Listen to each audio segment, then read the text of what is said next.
starting today, the way COVID is taken care of in this country is much different from the past. With that, people expect a change in response strategies and management systems. To talk more about this, our Shin Se-byuck joins me in the studio. Hello there, Sebyuck. Thank you for having me. Thank you for being here. And COVID-19 is now a class 4 disease, infectious disease, the lowest out of the 4-tier classification. What does this signify?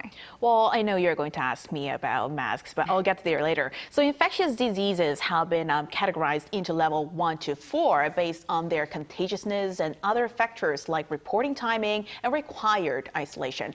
And as of today, COVID-19 has become a class 4 infectious disease on level with seasonal flu. Consequently, sentinel surveillance of COVID-19 will be implemented. That is a major shift from the mandatory surveillance system that's been used to monitor the virus. And level 4 represents the least severe classification. COVID-19 had been categorized as a class 2 infectious disease along with diseases like rubella and measles. The national crisis level of COVID-19, though, will remain at warning. That is level 3, the second highest alert in a 4-tier system. And let's delve deeper into medical response systems such as testing, at-home treatment services, so on and so forth. Right, so the biggest change would be those who want to get tested for COVID-19 will have to cover the cost themselves. Up until now, symptomatic individuals could undergo the rapid antigen test or RAT free of charge. But with the adjustment, now people have to pay up to 50,000 won. High-risk groups, though, such as those aged 60 or older or those with underlying conditions, remain eligible to receive around 50% of the fee.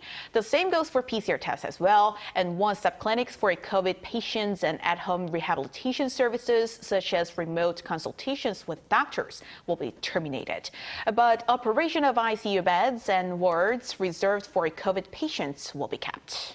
What about financial support for COVID patients? Well, to start with the treatment cost, all COVID-19 patients have been eligible for treatment support, but from now on, only severe cases will be covered. And support for oral treatment will remain in place at no cost, aiming to protect high-risk groups. Additionally, aid like living expenses for COVID patients from households with income at or below 100% of the median and paid sick leave will end.